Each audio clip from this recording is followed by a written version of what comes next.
எல்லாருக்கும் வணக்கம். இன்றைக்கி வந்து நம்ம இஞ்சி பூண்டு ஊறுகாய் செய்ய போகிறோம். வாங்க எப்படின்னு பார்க்கலாம். கடுகு போட்டுருவோம், கொஞ்சம் வெந்தயம் போட்டுருவோம். கடுகு வெந்தயத்தையும் போட்டு நல்லா வதக்கிங்க. கடுகு வெந்தயம் வேறு எதுவும் இல்லை. லைட்டாக கொஞ்சம் தனியாக சேர்த்துங்க, கொத்தமல்லி சும்மா லைட்டாக. ஸ்பூன் எண்ணெய் ஊற்றிங்க. இஞ்சி பூண்டு கூட கொஞ்சம் புளி நல்லா தோல் நீக்கி நார்லாம் இல்லாமல் சுத்தமாக சேர்த்து வச்சுருக்கோம். புளி கொஞ்சம் சேர்த்துக்கணும். அந்த எண்ணெயிலே புளியை வதக்கிக்கணும். நல்லா ஒரு கிளறுங்க.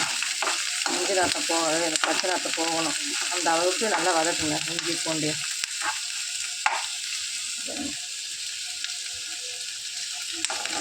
நல்லா வதக்கணும். நல்லா செவந்துருச்சு சரிங்களா. நல்லா ஆற விட்டு மிக்சியில் போட்டு அரைச்சிக்கலாம். கடுகு வெந்தயம் தனியாக மூணுத்தையும் வறுத்து வச்சோம்ல, அதை மிக்சி சாரில் சேர்த்துக்கிட்டோம் சரிங்களா. நம்ம வதக்கி வச்ச இஞ்சி பூண்டு புளி மூணுத்தையும் சேர்க்குறோம். லைட்டாக உப்பு போட்டுக்கோங்க. இது நல்லெண்ணெய் ஊற்றி அரைச்சா ஊறுகாய் ரொம்ப நாளைக்கு கெட்டு போகாமல் இருக்கும். நல்லெண்ணெய் ஊற்றிங்க. நான் நல்லெண்ணெய் ஊற்றி அரைக்க போகிறேன்.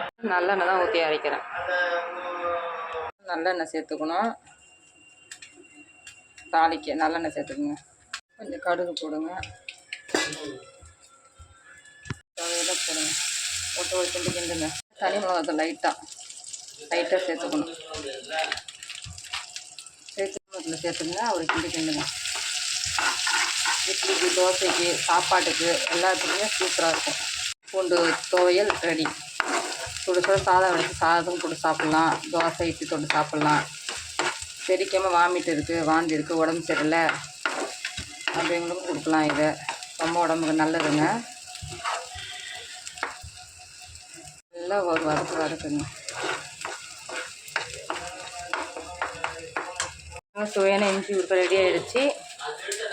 சூப்பராக இருக்குது பாருங்கள். இது அதனால் ஆறுனதுக்கப்புறம் டப்பாவில் போட்டு வச்சுக்கிட்டு சாப்பிட்லாம். நீங்களும் உங்கள் வீட்டில் செஞ்சு பாருங்கள். நான் தோசை சாப்பிட போகிறேன் பாருங்கள்.